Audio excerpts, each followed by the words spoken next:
Shalom à tous les membres du corps du Christ. Nous vous saluons dans le précieux nom de Christ Jésus. Nous sommes dimanche aujourd'hui, nous bénissons le Seigneur et nous voulons prier avant de commencer. Prions. Seigneur d'éternité et d'amour, merci pour tous tes bienfaits et surtout pour ta parole de vie.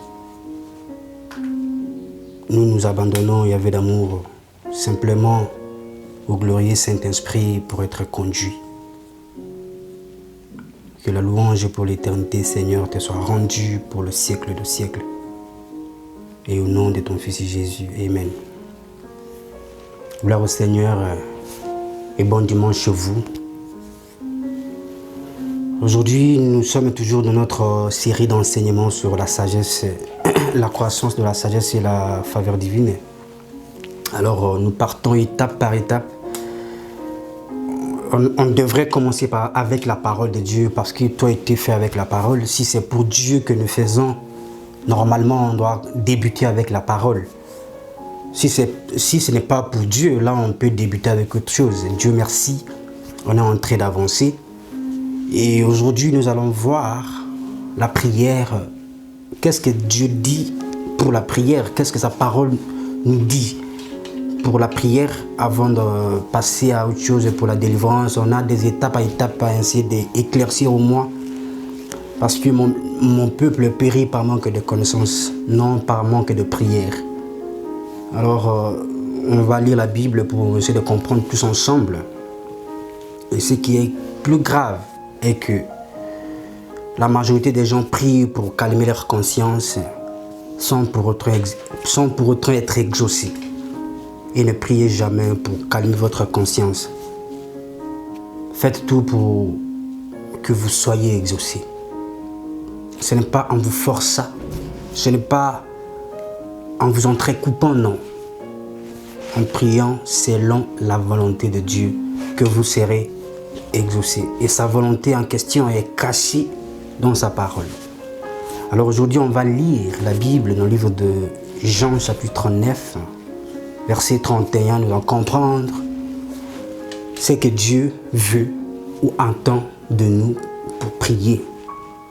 C'est tout un enseignement, on va doucement, on ne va pas dans des précipitations. Nous, on part doucement toujours comme je vous avais dit depuis le début. La Bible nous dit dans le livre de Jean chapitre 9, verset 31, elle dit que nous savons que Dieu n'exauce pas les pécheurs. Mais si quelqu'un honore Dieu et fait sa volonté, c'est lui-là qui l'exauce. C'est très clair en fait. C'est très clair. La parole de Dieu n'est pas compliquée. Elle est complexe mais pas compliquée. Mais il faut comprendre ce que ça signifie. Et la vie chrétienne, ce n'est pas une sauce. On doit prendre des ingrédients. Vous prenez un verset là-bas à gauche pour essayer de mélanger, excusez-moi, avec ce que vous voulez écouter ou bien vos désirs. Non. Nous tous, nous devons écouter ce que Dieu nous dit. Dieu dit ceci. La prière de pécheurs ne sont pas exaucées et ne sont pas exaucées. La seule prière que Dieu exauce pour le pécheur, c'est quoi? C'est lorsque le pécheur se répand. Lorsqu'ils se répandent, lorsqu'ils reconnaissent leur tort, lorsqu'ils avouent et ils abandonnent, le Seigneur exauce et montre le chemin et guide encore son peuple et guide encore ses enfants qui se sont repentis, qui se sont retournés encore à ses pieds. Mais quand vous demeurez pécheur, vous faites une prière égoïste, si vous voulez, Dieu n'exauce pas ces de prières. Alors, on voit beaucoup de gens avec l'étiquette de chrétien, mais prient et peu de résultats. Beaucoup de prières et peu de résultats, jusqu'au point où on veut commencer à croire que Dieu est méchant, que Dieu n'agit pas, ou bien Dieu c'est un faux papa qui ne nous aime pas, qui nous promet seulement les choses et qui... Non. Nous-mêmes, parfois, nous ne comprenons pas ce que Dieu nous demande. Il dit dans sa parole, Osée nous dit que mon peuple périt par manque de connaissances. Tant que vous ne savez pas comment prier, tout ce que vous pouvez faire, ce n'est pas le fait de beaucoup parler. Ce n'est pas la fluidité linguistique ou avoir de l'art oratoire. Non. Je connais des gens qui prient. Non, ce n'est pas ça la prière. C'est une communion avec notre Père. Si Adam et Ève n'ont pas pu pécher, nous tous, on ne serait pas en train de prier. On serait en train d'adorer Dieu et d'entrer avec lui en communion comme il a prévu.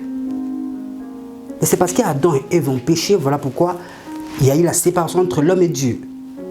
Et il a fait la prière et Jésus-Christ est venu. C'est tout un enseignement. On va doucement d'abord. Je ne veux pas trop sauter d'étapes. Alors, la Bible nous dit que Dieu n'exauce pas les péchés. Mais si quelqu'un l'honore et fait sa volonté, c'est celui-là que Dieu exauce. Alors, moi, je vais prier pour être exaucé ou bien je vais prier pour remplir la salle, pour que les gens savent ou voient que moi, je prie beaucoup. Et pourtant, je ne suis pas exaucé. Je suis conscient. Vous êtes conscient chez vous. Je ne suis pas... Je n'ai pas besoin d'avoir le Saint-Esprit pour savoir ce que vous vivez, mais je vous dis la vérité. Vos prières ne sont pas exaucées. Vous êtes témoin de votre propre vie. On n'invente rien du tout. On ne vous insulte même pas. Prenez votre vie maintenant. Vérifiez. S'il y a même 30% de l'exaucement de vos prières. Il ne faut pas rêver. La vie chrétienne, ce n'est pas un rêve. C'est une vie. Il y a des gens qui touchent la main de Dieu dans leurs affaires.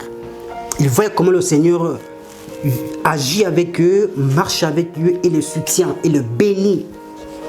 Mais pas tout le monde. Pourquoi? Alors, c'est parce que nous avons plusieurs dieux ou bien nous avons un Dieu qui est égoïste. Dieu n'a jamais été égoïste. La Bible est claire. Dieu n'exauce pas les péchés. Alors, allez vous donner à quelqu'un pour qu'il puisse prier pour vous. C'est bien. Mais il faut d'abord vous rassurer que vous êtes à mesure de recevoir et de conserver la bénédiction de Dieu. Ou encore, la grâce que Dieu va dévester dans votre vie. Et Dieu, la Bible nous dit que il n'y a que sa bénédiction qui enrichit et ne se fait poursuivre d'aucun chagrin. Dieu voit que vous n'êtes pas en règle avec lui. Vous désobéissez la loi. Vous désobéissez toutes les règles que le Seigneur a mis pour nous. Nous, le Seigneur a établi des principes pour nous épargner de dangerosité sociale et autres. Nous, on bafoue tout ça, on minimise, on ne tient pas compte de tout ça et on se précipite à prier Dieu avec notre état sale, avec notre état d'âme. D'abord, lorsque les chrétiens ne prient pas, c'est très dangereux. Et lorsqu'ils prient encore beaucoup et ils ne sont pas exaucés, c'est plus que révolte, c'est plus que révolution. On ne peut pas rester en train de prier sans être exaucé. Mais pourquoi on n'est pas exaucé? Parce que les hommes de Dieu ne prient pas bien. D'ailleurs, maintenant, c'est le confinement. On n'a plus besoin d'aller quelque part pour aller être imposé les mains par quelqu'un, non? Voilà le moment de bien savoir comment prier. Vous pouvez être seul chez vous avec vos enfants, avec votre famille, ou bien seul, ou bien avec vos copains, ou bien vos copines, etc. Voici comment prier. Pour être exaucé, pas pour calmer votre conscience. Parce que la Bible dit que, mais si quelqu'un honore Dieu comment? Dans sa vie. Honorer Dieu comment? Dans sa bouche, son langage, rempli de grâce. Honorer Dieu comment? Dans tout, dans mon travail, dans mon foyer, dans mon église, dans mes business, voilà, partout, je dois honorer le nom du Seigneur. Dans tout ce que je fais, dans tout ce que je suis en train d'entreprendre, qu'on ressente l'image du Seigneur qu'on ressente la précieuse présence de Dieu, c'est ça d'abord, parce que Dieu connaît exactement que vous avez besoin de quelque chose. C'est lui qui vous a créé. On va vous réchauffer, prions. La personne que vous voulez prier pour, d'abord, ne connaît pas Dieu, n'a jamais été en communion ou en relation intime avec le Seigneur. Quand il ne connaît pas Dieu, automatiquement, on ne peut pas même respecter la personne, l'être humain. Le vrai amour envers son prochain commence par sa relation avec le Seigneur. Si on n'arrive pas à respecter, à obéir, n'est-ce pas, à Dieu qui nous a créés, à Dieu qui m'a donné le souffle de vie, à Dieu qui permet à ce que je puisse être debout comme ça. Si je n'arrive pas à le respecter, à respecter ses lois, à respecter ses principes, qu'est-ce qui peut encore me rassurer à ce que je peux respecter ou considérer mon prochain? Qu'est-ce qui peut m'éprouver encore? C'est impossible. Alors, une personne qui néglige la parole de Dieu, qui néglige ce que Dieu dit, vous en écoutez comme ça, vous-même vous voyez que la Bible dit que Dieu n'existe pas les prières. Et vous avez des choses à vous repentir au-dedans de vous. Au lieu de le faire, vous ne le faites pas et vous insistez avec des prières pour être exaucé. Chez nous aussi, chez les hommes de Dieu aussi, lorsque quelqu'un vient chez vous, directement vous parlez, oh, on va prier. Ce n'est pas tout le problème qui nécessite la prière. D'autres problèmes ont simplement besoin d'une orientation, d'un conseil venant de la parole de Dieu. Beaucoup ne connaissent pas leur échec, leur situation, ça aggrave. Leurs problèmes ne finissent pas parce que le diable est à l'origine. Oui, c'est le diable qui est à l'origine de l'ignorance, mais ce n'est pas le diable qui pousse à ce que l'homme puisse agir contrairement de la sagesse ou de la connaissance de Dieu.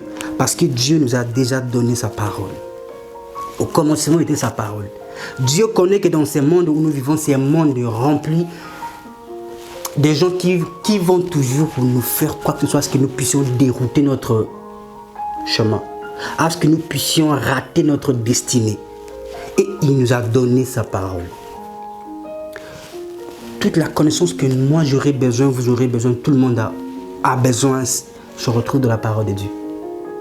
Alors, laissez ce que Dieu dit, qu'il n'existe pas le pécheur, et je vais forcer à être exaucé parce que je sais articuler le mot, parce que je sais parler, parce que je sais prier, parce que j'ai de l'énergie, parce que j'ai de la force pour je peux prier, je peux me tenir pendant 2 heures.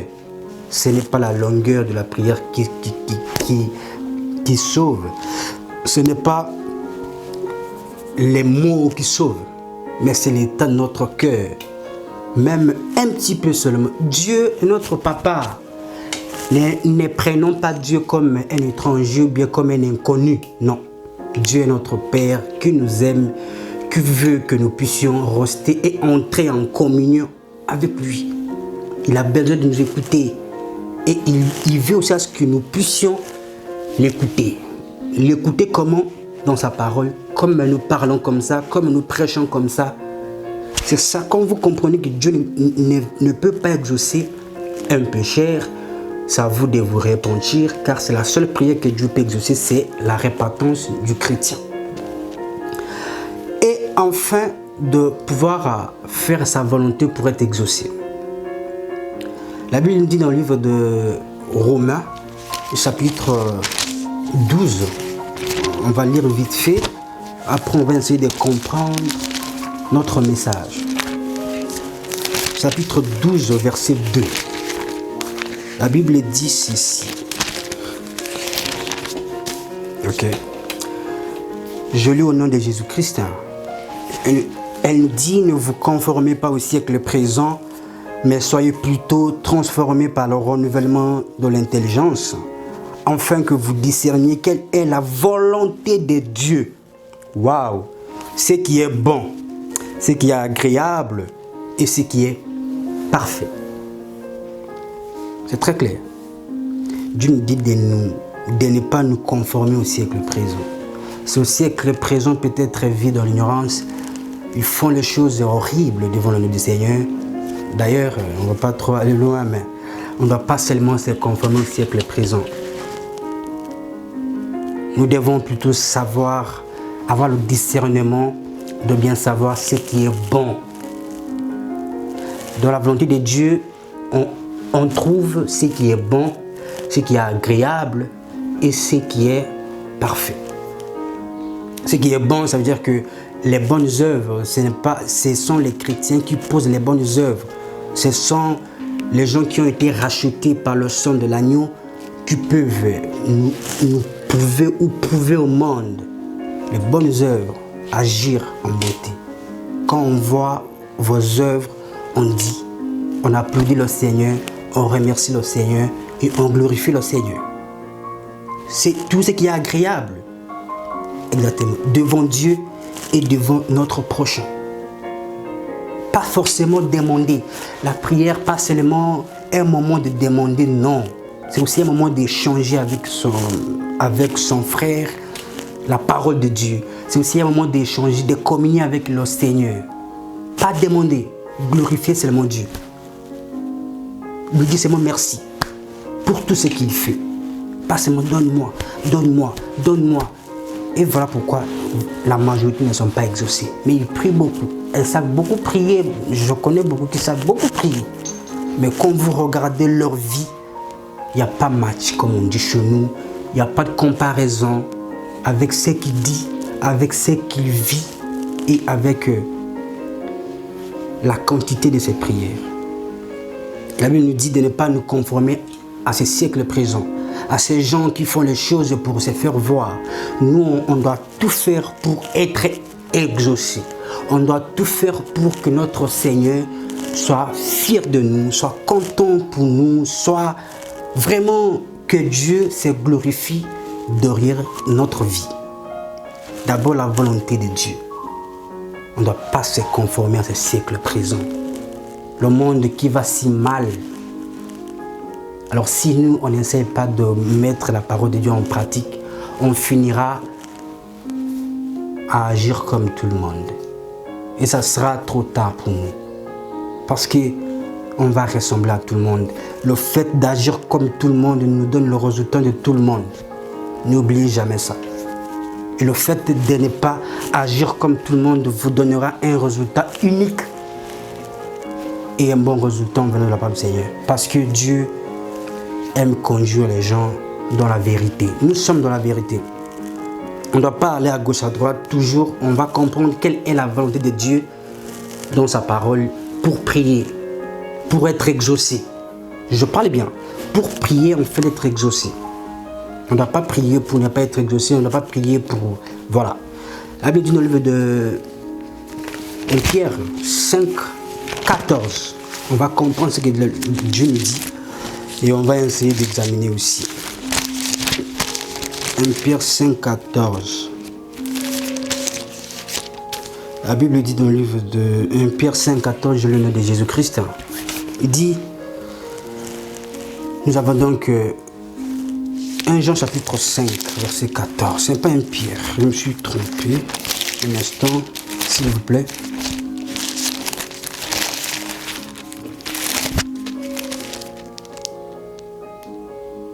Voilà, c'était un Jean. La Bible dit dans le livre de 1 Jean chapitre 5 verset 14 que voici donc l'assurance que nous avons près de lui. Si nous demandons quelque chose selon sa volonté, il nous écoute. Si nous demandons quelque chose selon la volonté du Seigneur, il nous écoute et lorsqu'il nous écoute, il va nous donner automatiquement. Si nous demandons quelque chose selon la volonté de Dieu, il prend son oreille pour nous écouter. Et on avait lu la fois passée que en Proverbe 28 où il dit que la prière de celui qui rejette sa parole est une abomination. Alors pour que votre prière ne soit pas une abomination devant le Seigneur, pour que votre prière aussi ne reste pas inexaucée, veillez prier en fonction de sa volonté, de ce qu'il vous demande de faire. de ce qui nous oblige, de ce qui nous montre comme le chemin. Notre message est clair. La Bible dit dans le livre de 1 Timothée chapitre 2, verset 4, 3 à 4. On va aller vite fait. Je vais voir mes signaux là-bas aussi déjà. 2, 4, ok. 1 Timothée chapitre 2, verset 3 à 4. Je lis au nom de Jésus-Christ. La Bible dit, « Cela est bon et agréable devant Dieu, notre Sauveur, qui veut que tous les hommes soient sauvés et parviennent à la connaissance de la vérité. » Alors, la Bible nous dit que c'est ce qui est bon et agréable devant Dieu, notre Sauveur, qui veut que tous les hommes soient sauvés et parviennent à la connaissance de la vérité. Vous pouvez prier maintenant. D'ailleurs, pour être sauvé, on n'a pas besoin d'une prière. On a besoin de Jésus pour être sauvé. On n'a pas besoin d'une prière pour être sauvé.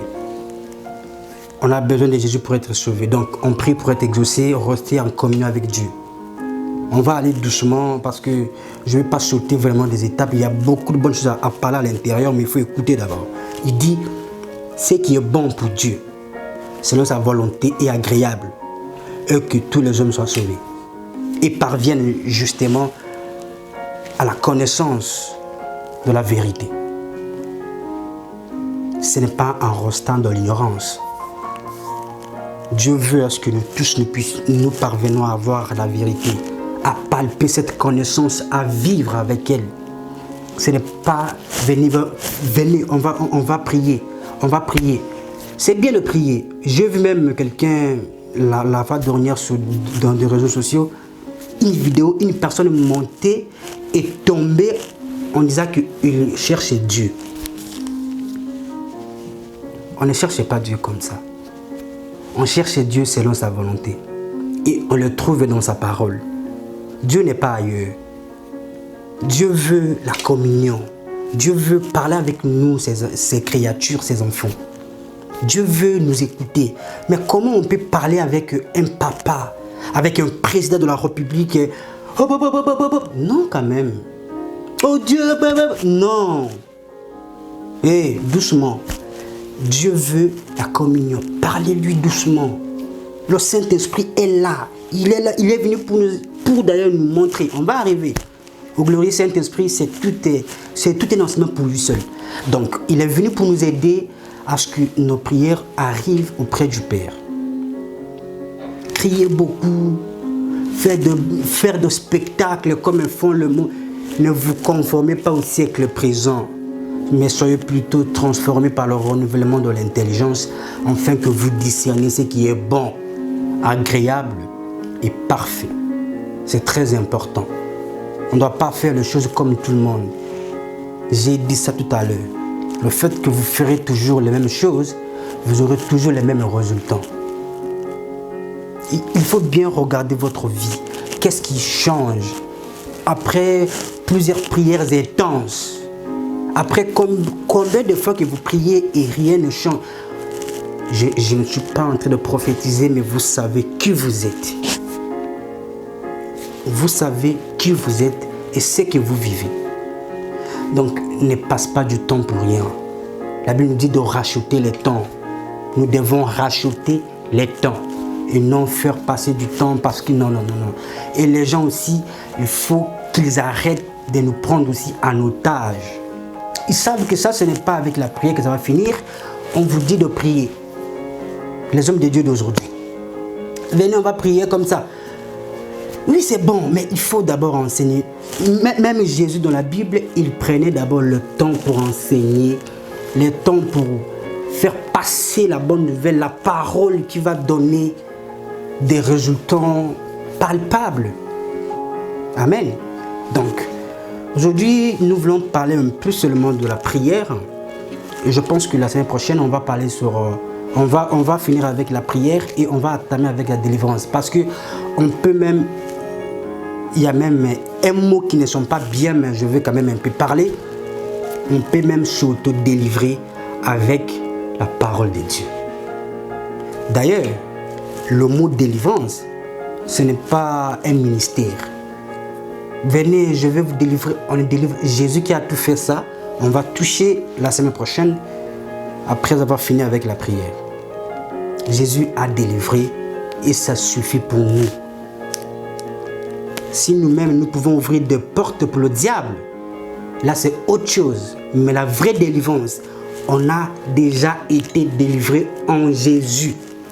Que personne ne vous trompe, que personne ne vous tienne en esclavage encore.